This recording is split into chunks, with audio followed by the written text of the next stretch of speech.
Awesome. Awesome. So, but you and I are coming up in five. Hey, everybody, welcome to the Santita Jackson Show on AM 950 Radio, the voice of progressive Minnesota. There's so much going on, and we've got a lot to talk about today. And I want to hear from you. Please meet me here on the Santita Jackson Show YouTube channel. Hey, Bernadette, like and share. She always jumps the gun. She always gets everybody first. My girl, my girl. Everybody like and share. Help us with the algorithm. Please, please, please help us to do that. Progressive shows get suppressed in social media. And we need your help so that we can continue to build our audience. I'm getting a lot of messages from you that you're getting the notifications late, which is very hard to find us. Yeah, well, that's the game that's played, but that's okay. You just know that you're going to see me at some point during the day. How about that? So let's get to it. And I'm on Blue Sky, santitajackson.bsky.social, Santita Jackson and Friends on Facebook. That's right. At Santita J on X. And of course, the Santita Jackson Show YouTube channel. And I'm on IG, Santita Jackson IG. So there we go. You know what? Well, before I get things started, tonight, by the time you hear this, you will be watching, or you can watch, Jimmy Kimmel on ABC. I cannot wait to see that. I think the ratings are going to go through the roof. Maybe the stock went down. Something happened, but releasing him with no notice. You're off TV tonight. I know something about that. That's happened to me before. That really shifted the tectonic plates, if you will. And people are wondering about censorship, and they should. They're wondering about free speech, and they should. But remember this as we talk about our freedoms and our protections. Dr. King did not get free speech, he was killed. Malcolm X didn't get free speech, he was killed. Fred Hampton, Huey Newton, the Black Panthers, they didn't have free speech. They didn't even have the right to bear arms. So let's dig deeper on these conversations because the fact is, freedom is not evenly applied. And as we move forward in the 250th year next year of the existence of the Republic, we need to demand that we all get it right. Dr. King was threatened and under the audit of the IRS for the entirety of his 13-year ministry. And when he took a turn and took on the military industrial complex, he didn't last a year. He was killed a year to the day, to the minute that he announced his opposition to the Vietnam War. April 4th, 1967, Riverside Church in New York City. Just after 6 p.m., he announced his opposition to the war after much consternation. Indeed, when he came off the stage, Reverend Dr. Wyatt T. Walker, who had been his chief of staff, said, "Doc, you have signed your death warrant." He said, "I know that." A year to the day, just after 6 p.m. in Memphis, Tennessee, he was murdered. Think about that, everybody. So while I applaud Jimmy Kimmel getting back on television, I do know if you advocate for the people, if you advocate for a balanced Middle East policy, just balance Israeli security and Palestinian justice, you can't get on TV. Please, the Democrats won't even support, the Democratic Party won't even support the people that they want to install as mayors of New York City and Minnesota, Minneapolis, excuse me. So really, how free are we? Think about that. Think about that. We only had one, one, one president in our history, in the history of the Republic, who was not a member of any party, and that was George Washington. Think about that. So, as we get into this conversation today, I want to talk about our rights. As we've been talking about the National Guard and a federalized police force and ICE, and the FBI deployed onto our streets. My question has always been, after the fact, what do you do if you are arrested? If you encounter the police, period. What do you do if ICE pulls you aside? And be very, very, very, very, very clear. It could happen to any of us at any time. It's happening to Americans. And people are being taken only heaven knows where. But you do have rights. You do. And you need to know what they are. We want to talk with attorney Tanya Woods of the West Side Justice Center here in Chicago. But this is something that can be applied all over the country. I want to talk with her about a pound card that they have pulled together that lets you know right there, Johnny, on the spot, what your rights are. And I think it's very important that we hear from Attorney Woods because while it's important, extremely important that we look at these indigenous people who speak Spanish who are being pulled over, Black people being pulled over too. We've got a significant population in the United States who are Black immigrants. And if we have this many problems with immigrants, think about how many problems we have with Black immigrants who come from the so-called, well, the countries that we dare not use the pejorative that President Trump used, even though this is where they make their money, because that's where the resources in the world are. But that's another conversation for another day. But let that filter in. So it's wonderful to have you on the show. Thank you for making the time. Why do you think it's important that we have this conversation today as we begin? Well, thank you, Santita, for having me on today. Certainly, it's a pleasure to be on the air from the West Side Justice Center here in Chicago. But it's important to have this conversation every day. And I wish we could have it every day. But it's particularly important right now because most people, when you talk to them, are actually pretty confused about what's going on. The way that they have in the past thought about the way the world exists and groups and how they move together, all of that has really come into play and it has questioned our core beliefs about groups and who belongs where. And that has made things very complicated for people to figure out where their allegiances lie, what their belief structure is. But more importantly, because we've seen an attack literally by our federal government on our cities in a way that we probably have never seen in modern day history. And maybe for those who are old enough to have lived through civil rights movement may have seen that before, but for by and large, my children and their contemporaries, this is something that's brand new to actually see federal law enforcement on the streets of their city being picking up people out of their cars, beating up people on the streets. And so at this moment right now, so much is up in the air, so much confusion, so many seeds of hatred, discrimination, and racism are being sown in the court of public opinion right here in our own living rooms and mainstream on our televisions, on our computers, and our mobile phones in a way that has never existed before. So this is a very pivotal moment in our history, but certainly due to technology and the accesses of information, that everybody has an opportunity to participate, but also to have their beliefs questioned and being called into action in a way that they've never been called to action before. This is not the moment now where people get to sit back and lie back and watch it happen and say, no, and not in my city or not in my community. It's happening now everywhere. And it's happening in your community, wherever that may be.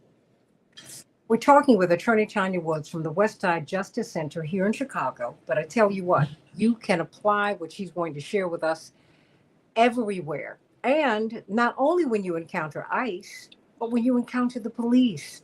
Absolutely. I'm sure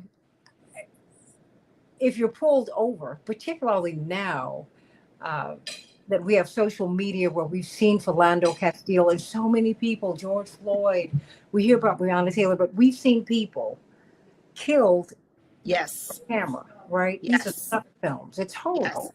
So let's talk Um, about that a little bit, Santita. Let's get right into it, if you okay, don't mind, no, because you make a valid point. We're seeing it happen in front of us. I can remember watching the Rodney King video, which seems like a lifetime ago, but as you mentioned, these rights that we're going to go through right now are available to you under the Constitution. Our U.S. Constitution, under the Fourth and Fifth Amendments, give you the right to not only ask law enforcement, am I free to go, but also to leave and not to consent to any searches. But let's go through them one by one so everybody is very, very clear on what their rights are. And yes, like you said, you can invoke this whether it's your local law enforcement, whether it's a federal agent, it might be an ICE agent today, it might be an IRS agent tomorrow. We don't know what law enforcement is going to be rest upon which cities and when. So these rights that we're going to go through will apply in any instance. And so if you can commit these to memory, you have won half the battle. So if you're stopped in public, you can ask that law enforcement officer, am I free to go? Just that simple. I call them the magic words, because those words allow you to either leave the scene quietly and walk away, or you must assume you are being detained. So that those words are, am I free to go? Now, more often than not, that law enforcement officer is not going to answer you with a direct yes or no. They're probably going to try to ask you some questions first or say, calm down. You don't have to get all riled up. I've gotten stopped for a ticket for just a tail light being busted, and I get nervous.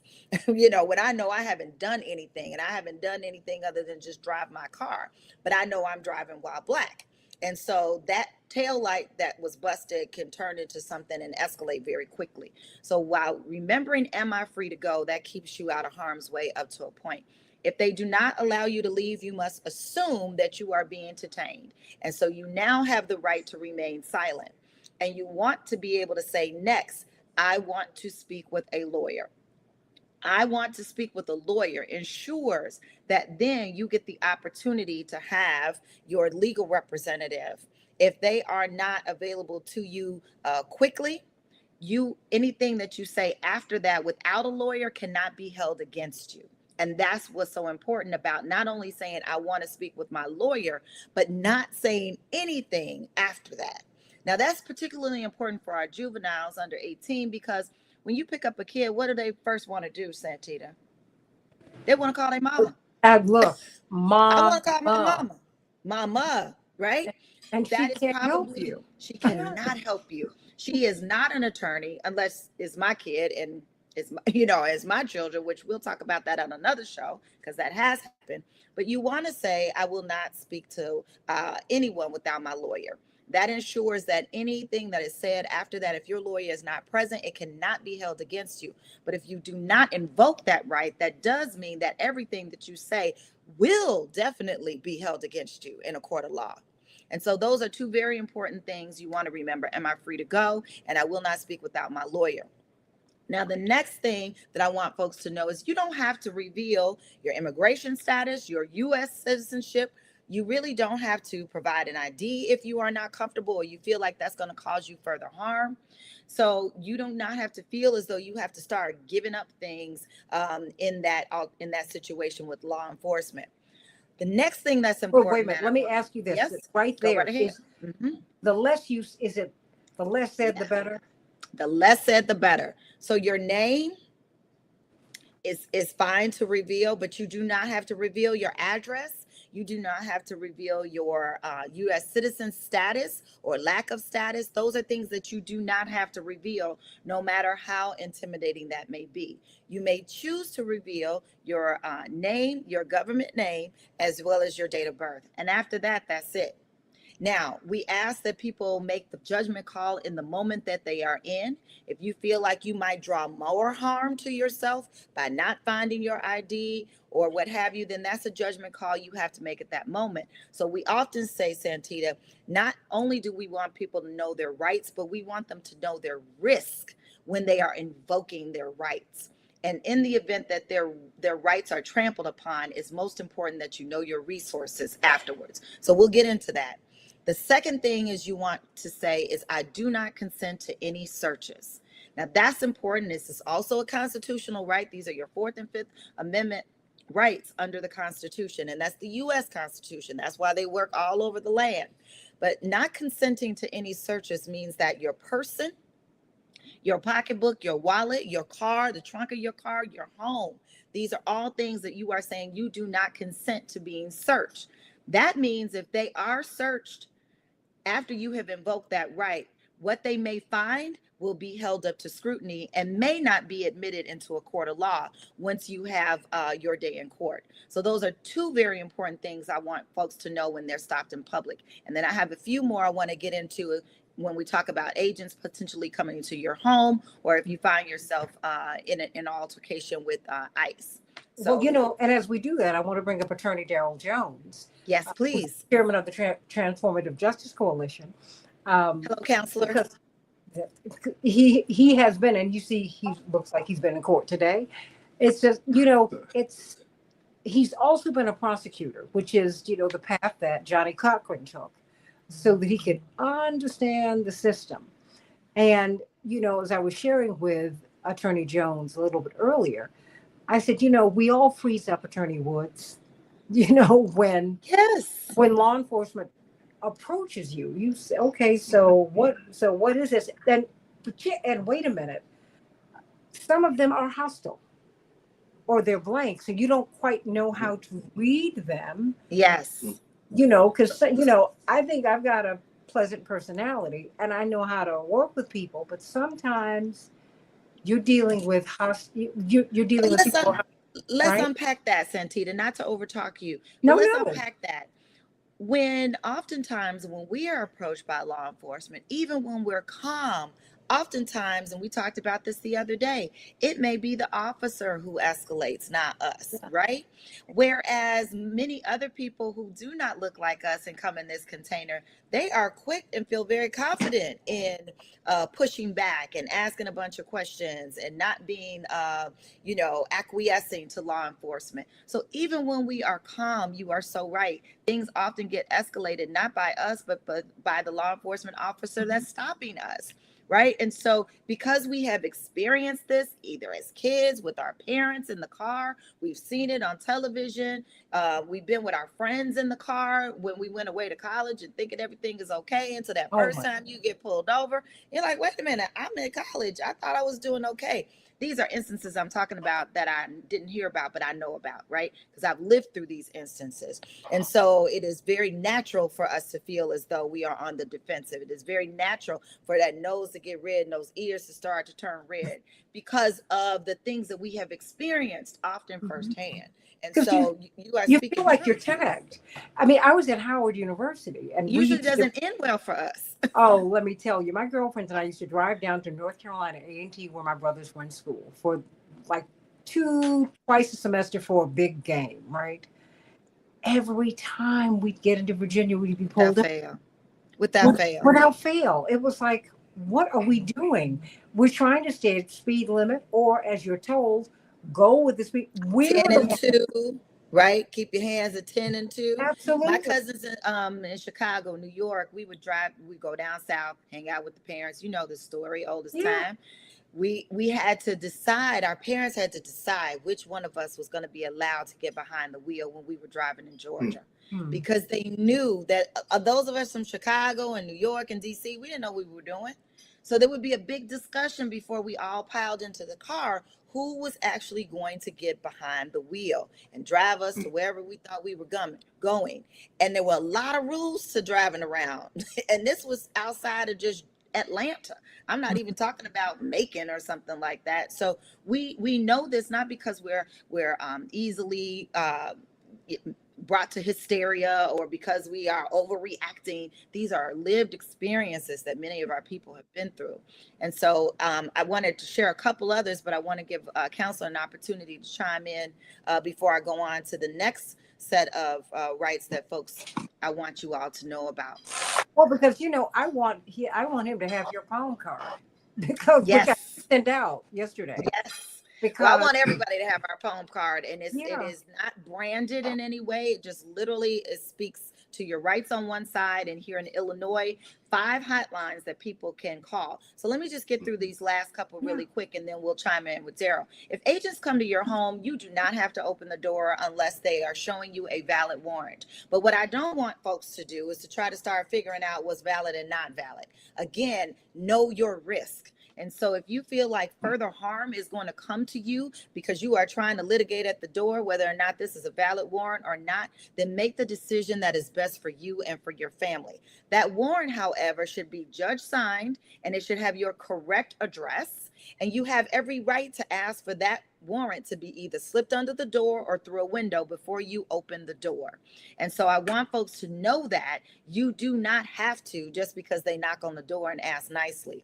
The last thing I want to say is a lot of you out there want to take your cell phones and do something proactive in order to document the kind of misconduct that you think is happening, because we don't have time to figure out if it's going to escalate or not. So you want to start with those cameras right away. And I encourage you to do so with the admonition that you know what your risk is by doing so, and you are assessing your current or potential harm. But you do have the right to film and record.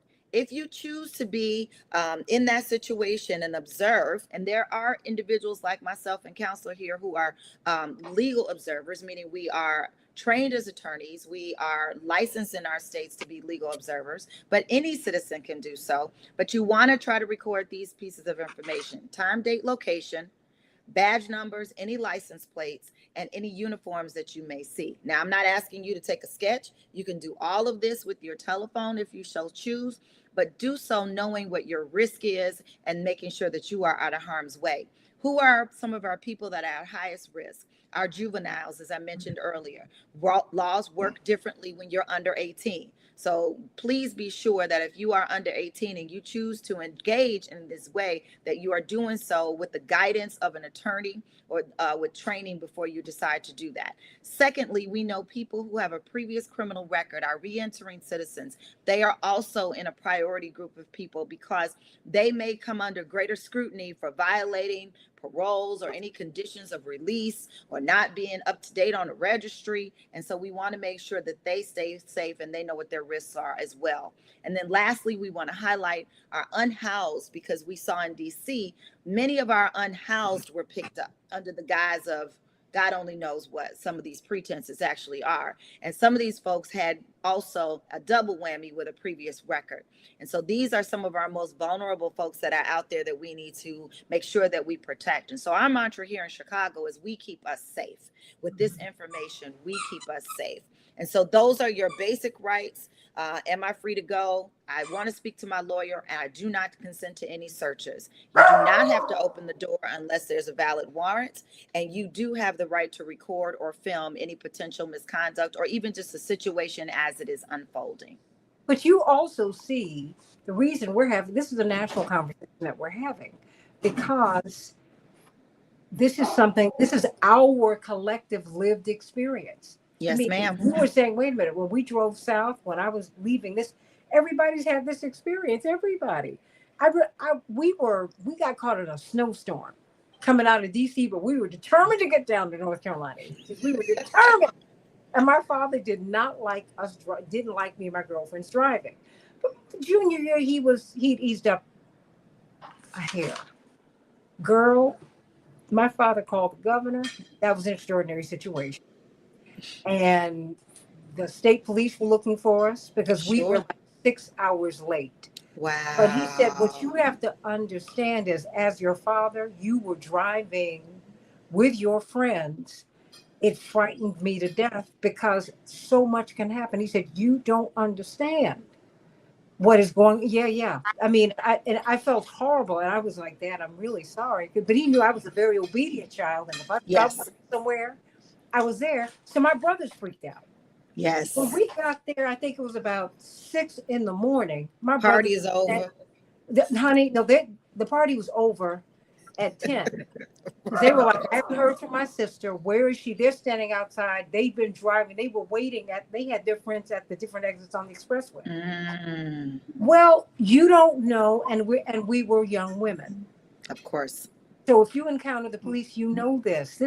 That's why I wanted you on here. And this won't be the last time you do this, because look at Breonna Taylor. She was just at home. Absolutely. And so many stories are like that. So I want folks to know this is not a guarantee that you won't be subject to misconduct. This is not a guarantee that someone will not behave badly. But what we can ensure is that if you memorize these basic constitutional rights, invoke them in a way that is safe, that gives us as counselors and advocates a much better chance at defending you in a court of law. And that's where we're trying to get to. We want you to be able to leave that scene. And if you're not able to do so by walking away of your own volition, if you are detained, we want to be able to meet you in court. So, and not have that altercation escalate into something that's fatal. But let me And ask you this: what do you do you're a lawyer? If you have an encounter, what do you do? Exactly these same things. Okay. Exactly these same things. I do not pull the JD card. I do not say, don't you know who I am? I'm the leader of the West Side Justice Center. Don't you know who my friends are? I don't do any of that. No, but no, I wasn't even going down that road. Oh, are yes, you, ma'am. Well, no. I mean, it's just, are you unsettled?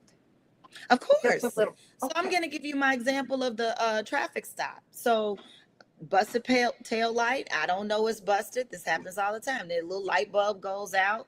They never go out at the same time. Police start to pull you over. Now, I will tell you, I grew up with the sedan cars. Just the sight of the SUV makes me start to perspire. There you go. Right? Because why does the car have to be so big? Right? So just the SUV pulling me over in Chicago makes me nervous. Then I start to perspire under my good suit. Right? And then I'm saying to myself, what do I reach for? I'm going through this just like everybody else is. Right? I know I can't reach for anything. Right? I know that I should keep my hands at 10 and 2. Some say put your hands on the dashboard. Okay. I know I have to actually wait and stay calm. So I'm doing breathing exercises. But I trust you. Even when they come to my window, I want to get an attitude, but I can't. I can't. And these are things, again, this has happened to me because I don't know why you're pulling me over. But what I do know is that I cannot be confrontational in this situation. I can't start trying to tell you who I am and asking questions about why you're stopping me. I'm going to sit there until I am approached. So I will tell you from firsthand experience, it makes me very nervous. I have a 34 and a 27-year-old. Every time they go out in a car, I'm begging them to take an Uber or the bus or public transportation. I am always concerned every time one of my children gets behind the wheel, especially the mother of a Black son. You know, he wants a car so bad, and I'm just keeping him vigilant that he can keep getting around on the big green, as we used to call it, because we know that there is danger driving while Black. Oh, yeah. We know that goes up if you are a Black immigrant. If you are a Black immigrant that's undocumented, if you are a Black immigrant that's undocumented with a criminal background, you really are at the crosshairs of something very serious, that there are not nearly enough of us attorneys and legal advocates out there to be able to support people when they find themselves in these situations. And we're not done with you in the palm card, but your colleague counselor wants to weigh in because, while he's trying to get people to vote, he's dealing with these issues too. And I want people to call the West Side Justice Center anytime you have a question. Find us at 773-940-2213 or westsidejustice.org. That's 773-940-2213 or westsidejustice.org. And you want to find us there because we do have legal advocates and attorneys and people who also will come to where you live, work, and play to conduct Know Your Rights workshops, not unlike the one that we just have held here today. So you can take this information out to people where they need it the most, because we know that, as Santita just talked about, everybody's not always going to tune in to your show as much as we would like them to. So the rights that we heard about here today, we have a cadre of people who are trained not only to train trainers, but also to share this information with community members in large groups, whether it's your town halls or your after service meeting down in the church basement. Please call us at 773-940-2213 so we can come to your communities, or visit us at westsidejustice.org. And that's westsidejustice, typical spelling.org. Well, Attorney Daryl Jones, and he's in the DMV, DC, Maryland, Virginia. Well, I mean, you're dealing with this. We're dealing with this in Chicago. I know the people of my brothers and sisters here on AM 950 radio. You got a huge Somali American community. A lot. I mean, and wherever you have universities, and really right up the Mississippi, that's where the Mississippi River starts in Minnesota. You know, this is where people have come. You come where the water is. That's where the cities are based. We're on the banks of all of that. And help me to understand, as as attorney Woods has been telling us, these are the things that we need to do, because we're all, as they say, sus. Hmm. We're Yeah, all sus. no, yeah, and Attorney Woods was just knocking it out the park. That's why I could just sit here and smile, because everything she's saying is what I tell, I do criminal defense work as well, is what I tell clients every day.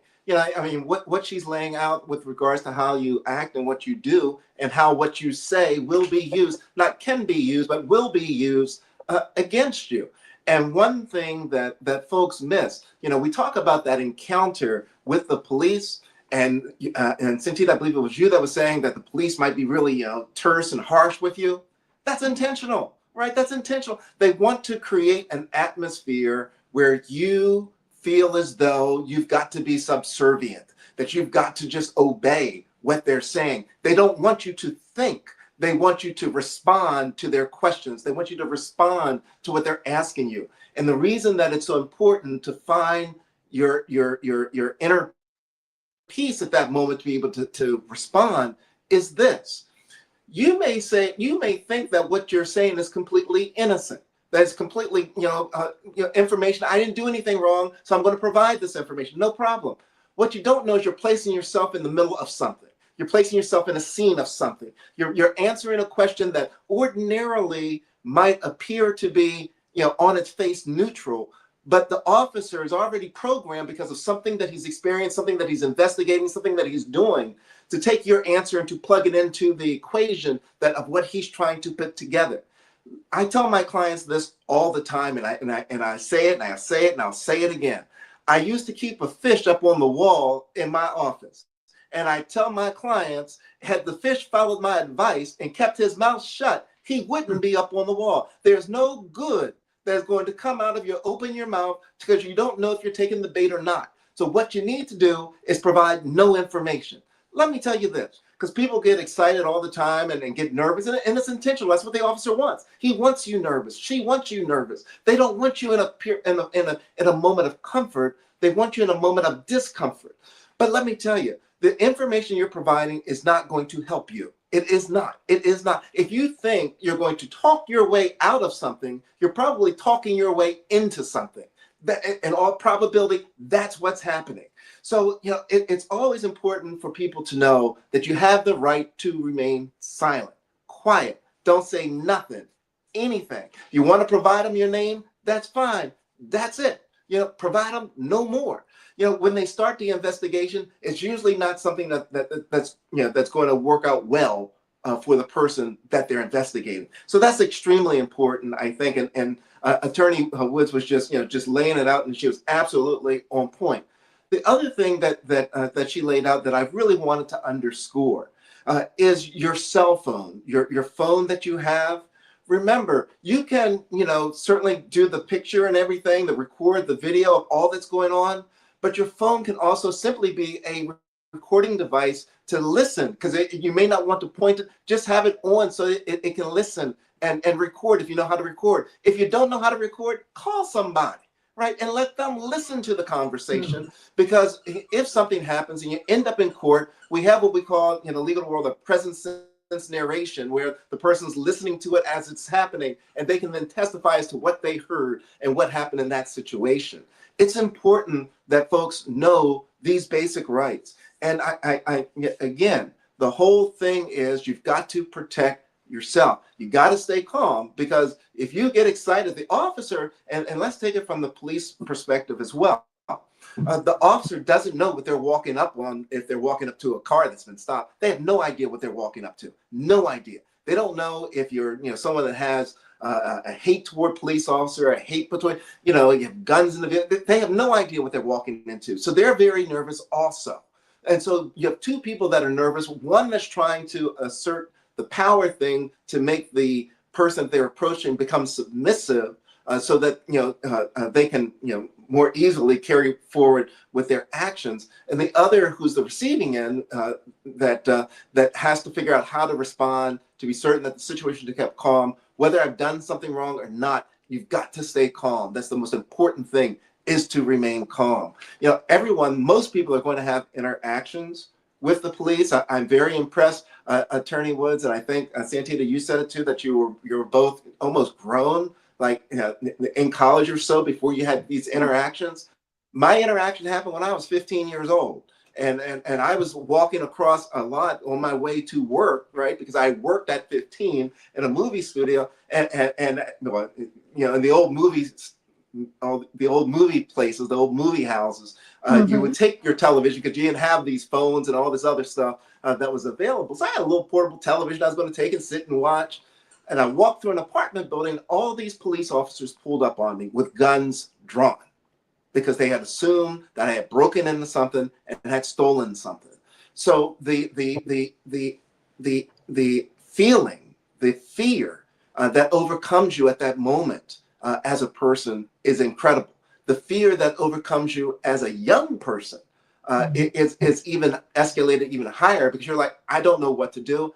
I don't know what's happening. There are guns pointed at me, and there are officers that are pointing these guns. What am I supposed to do? So, and I'm really, glad to hear that Attorney Woods has the Attorney Center, the Law Center, where they're teaching folks those rights, how to respond and what to do, because things like that can very easily escalate. If you turn and run, it's not going to end well. Absolutely And that's not. almost every situation. Attorney Woods, I'm sorry. And no, that's fine. And I want to highlight, not only is it our legal aid clinic, but in response to what we're seeing here in Chicago right around Labor Day, all on our own, the Black response in the Black community. And it's something that we hope that we can connect and learn from other Black cities that are under siege, is that over 45 organizations got together and pooled our resources as legal aid clinics, as advocates, as activists, as mutual aid experts, so that we could figure out a systematic way to get this information to our people that is sustainable and scalable over time. This is the rapid response. So many of us do this work on the daily, but we only are like a drop in the bucket. But together we are mighty, and we are growing this network and this system of organizations so that we can keep us safe, and anticipate that as time continues to go on, that we'll be able to link arms with other cities across the country, so we have a similar kind of approach to keeping our communities safe, because we have not seen the last of this. This is merely just the beginning. Well, this is the tip of the iceberg. Because my question for you is this. There are many studies that talk about the adultification of Black children in particular. People assume that our children are far more adult, far more sophisticated, more sexually active, more of everything, more grown, as we used to say. And many of our children are quite naive. And so should we be talking to, you got to have the talk earlier and earlier. I mean, how do we do that? Because we're of the age where we had officer friendly. Yes. Right. Remember that? Right. And we had the same officer friendly at John J. Pershing Public School from kindergarten through 8th grade. Because I was at the same school. And it was like, he was a lovely, lovely, lovely white man who came in. And this is what the police do. Now, mind you, I knew Fred Hampton. So, you're right. I knew so that he's too. like, this is very incongruent, what I just heard. Well, no, I was able to separate out that he was a nice man. That's good. But the police were in front of my house. Yes. Because my father's getting death threats every day. And I'm watching, and people coming to Breadbasket and Push, they've been beaten up and all of this. So some of the questions that I would ask would reflect that. But he was very, very nice to me. Yeah. My question is, let's zero in on our young people now, our children. Yes. Not young people. These are children. Right. So I'm going to be very clear. I'm going to make these comments addressing individuals who are under 18, right? So because that is a very legal, that's a line in the sand that's very important. And the point that you're making, Santita, is even at 17 and a half or 17 and three quarters, I still have the mind of a child. And so Yeah. I may be engaging in activities that look very adult like, but I am still, pedagogically and biologically still not yet developed. And so that line of 18 is not arbitrary. It is designed because we know that a young person's mind has not yet developed those higher levels of discernment and analysis and decision making yet, which often finds them in trouble. And so what we need to make sure that we're getting as far as information out to our young people, and it starts in your homes, ladies and gentlemen. I'm going to lift up an amazing criminal defense attorney. Her name is April Prayer, and she invented a board game, Yes. Yeah. right, which is now actually a curricula.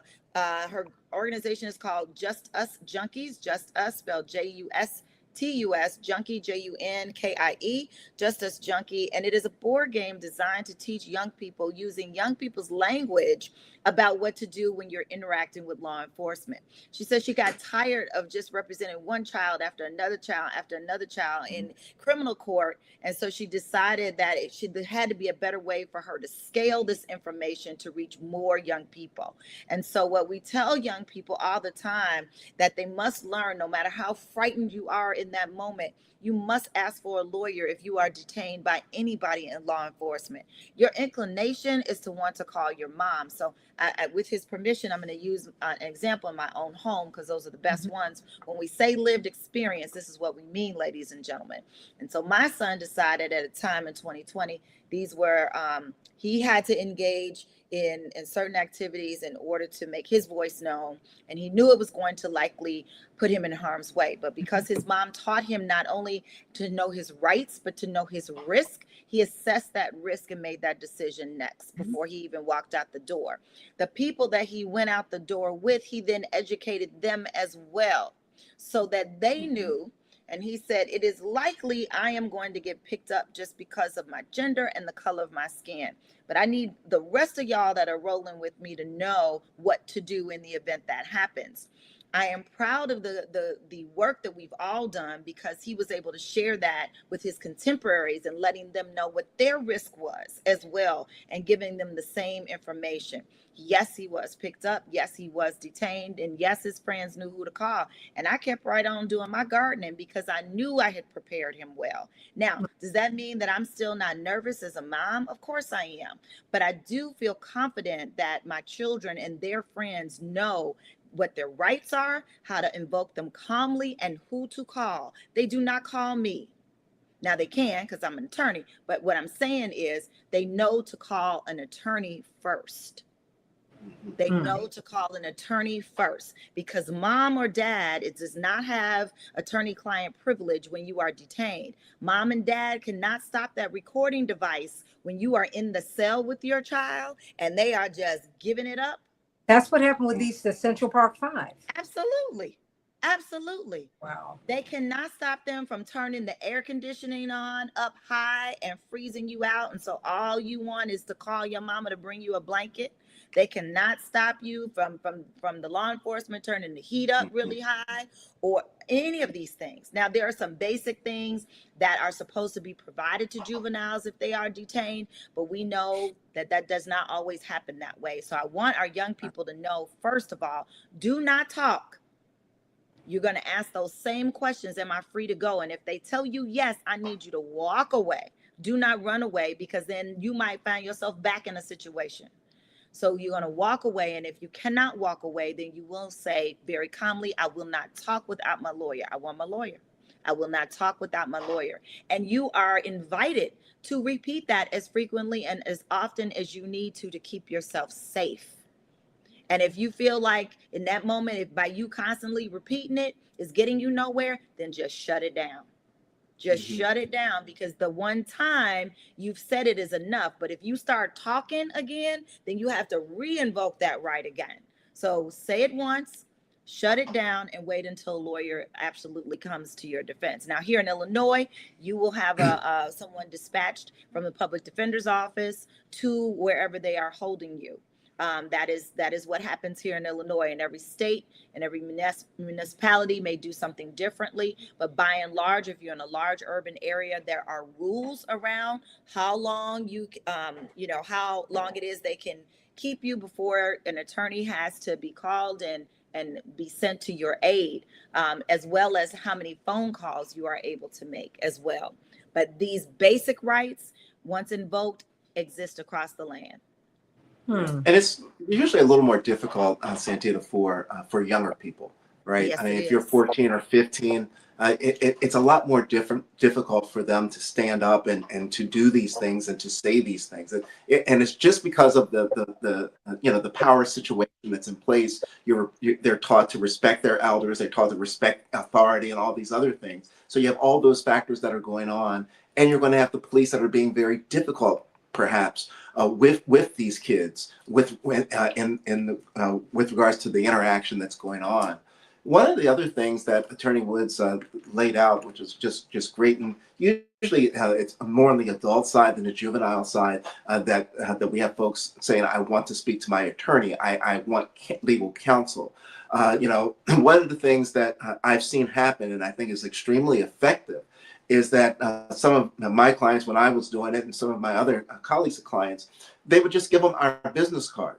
Because when they turned the business card over, it said, "I'm invoking my right to remain silent. Please contact my attorney if you don't understand this, or if there are any questions you want to ask, talk to my attorney." And that way, you don't have to say anything else. It's there. You give it to them. It's there. You're done. So, if you have something along those lines, that's I think a wonderful thing to do in those types of situations. And all of that, I think Attorney Woods has laid out. It really applies across the board, whatever state you're in, with regards to your ability to deal with the policing authority. It's applicable, and of course, there's some deviation, as I understand it, in the immigration world when it comes to when they're approached by ICE agents and asking for information. See, my question then, I've got about almost 10 minutes left. You have a lot of young kids whose parents are undocumented or they're legal residents. They might have been born here, they might not have been. Or they just might be uncertain. You only know where you were born. You know you're here because your mama told you. You don't know. I don't know. I don't know anything. Right. How do we allay the fears? What do we tell these young people? Because there's so many of them. And we now see ICE. They're around the places where they know they can catch people. Attorney Woods. Yes, so I will speak to that really briefly but thoroughly. What we do know is that there is an executive order in place that allows federal agents to, under the color of law, to be able to pursue immigration enforcement based upon race, ethnicity, accent. I'm going to say that, skin color, and occupation. So that means, just like you said, think of our day laborers hanging out at some of the big box stores looking for work. Think about people who speak with a Creole or Patois accent, but they come from around the way just like I do, right? Or people who may even speak with any other kind of accent are subject to be picked up with the full protection. Those federal agents have full protection of the federal government to do so, based on those extremely nebulous and that there's no word for how draconian these law enforcement rules are these days that we're living under. For young people, I know that families are having these conversations. Immigrant families, undocumented families are having these conversations in their homes now.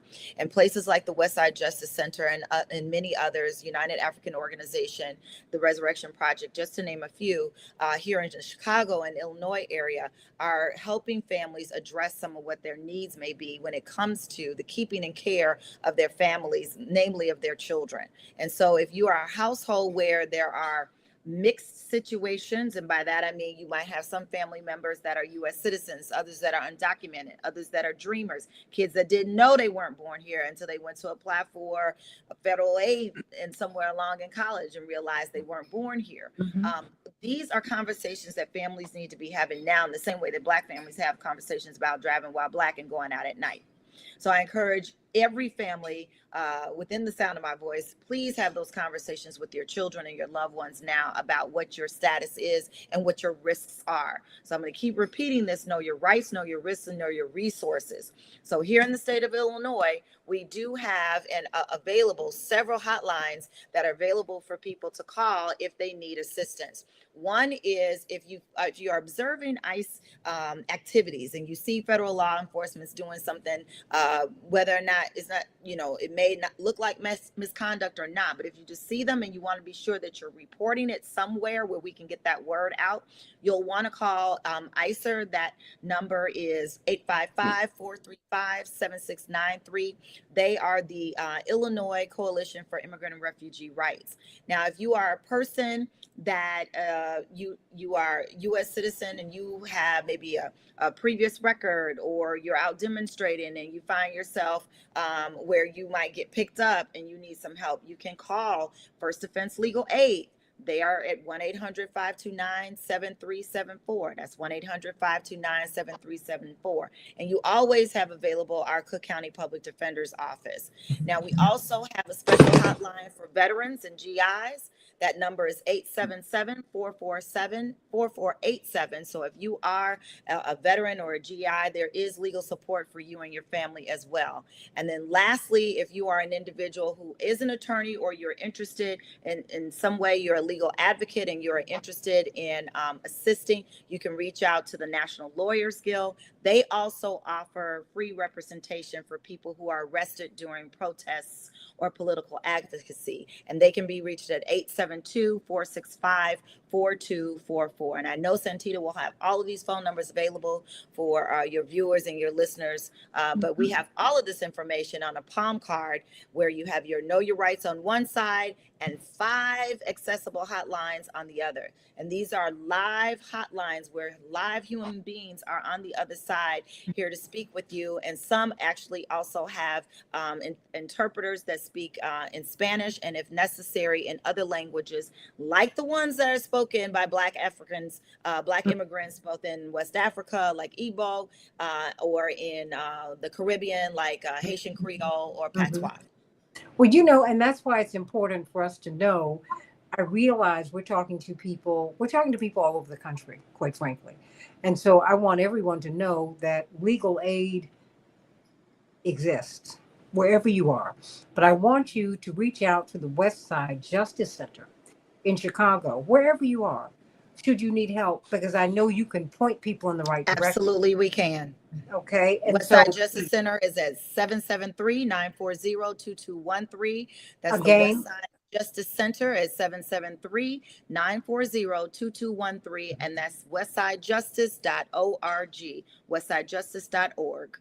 Well, and Attorney Darrell Jones, of course, everyone, Tuesdays, 12 noon Eastern Standard Time, WOLDC.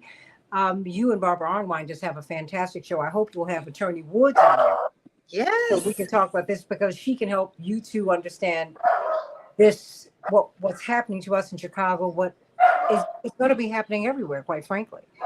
And what do you want us to know, Attorney Jones? Because while we're doing this, I'm struck by when I looked at the Kirk funeral memorial yesterday. May he rest in peace. We're about to talk about him in the next hour. That was a political rally, and they were getting people registered to vote. And it was not a celebration of diversity, quite frankly, of what this country, and more than that, what the world really looks like, Attorney Woods. My mother would never allow us to be referred to by anyone as minorities. My brother was being interviewed for a high school, and the headmaster was so nice, and he was so excited to have my brother there. And he said, "Mrs. Jackson, we want you to know that we're going to help your son to become a great minority." She said, "This interview is over."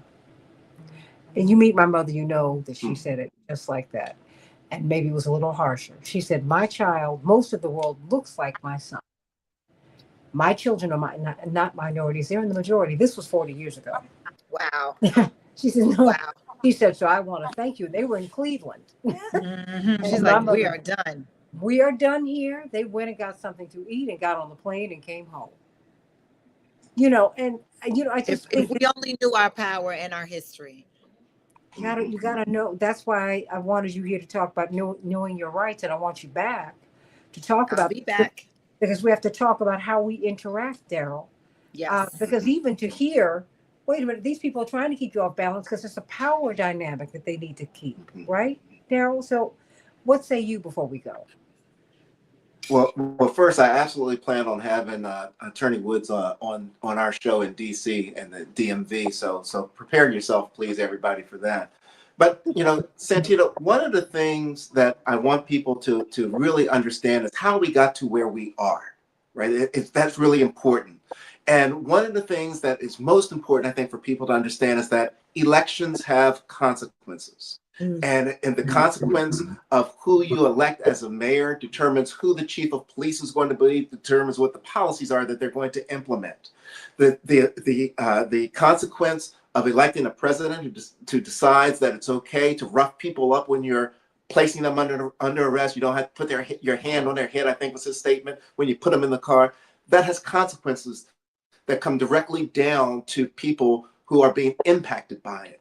So it's important for us to understand that, because once we have an appreciation of that, then we know that we need to put people in positions of power that will put other people in positions of power that will respect everyone's rights. So it's important that folks be certain that they're registered to vote, that they activate that vote, and that they know who they're voting for and what they're voting for. Because if you're voting for someone who's advocating you're being mishandled by the police, mishandled by law enforcement, that's probably not who you really want to vote for. So we've got to be certain that we're putting those types of people in places and giving that type of power to people over the communities that are being policed. So my closing remarks, Santita, are certainly that.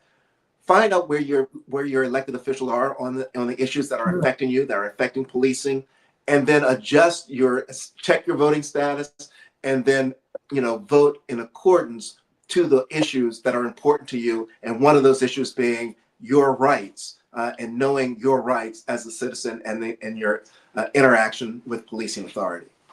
Amen to that. Westsidejustice.org, westsidejustice.org. We've got their director here, Attorney Tanya Woods, brilliant. And of course, Attorney Daryl Jones, brilliant, from the Transformative Justice Coalition. Of course, on WOLDC, everybody, 12 o'clock noon Eastern Standard Time. Check him out along with Attorney Barbara Arnwine. Coming up, let's talk about Charlie Kirk and Christianity and racist rhetoric. All of that. We'll be talking about that throughout the week, because as we certainly mourn his loss, he's a human being, everyone. No one celebrates that. No one celebrates that. No one celebrated, but no one commemorated Speaker Emeritus Hortman and her husband, who were killed in Minnesota. Now, either we're going to have compassion across the board, or we're not going to have compassion at all. So let's talk about this. But let's talk about this thinly disguised racist rhetoric that amps up tensions. Although, quite frankly, there's much more to his life than that. A lot of the narrative around the current narrative that's being pushed by the mainstream media is not truthful, quite frankly. And it's backed up on our children. We've got children at HBCUs who are in lockdown because the misimpression is that the left did this, and that the left is the problem. There's a Department of Justice report that the DOJ pulled down September, somewhere between the 11th and the 12th, that shows that most domestic terrorism emanates from the right. Wherever it comes from, I'm sick of it. But it does come from the right. Get it straight, everybody. So come on over to the second hour of the Santita Jackson Show here on AM 950 Radio, the voice of progressive Minnesota. You all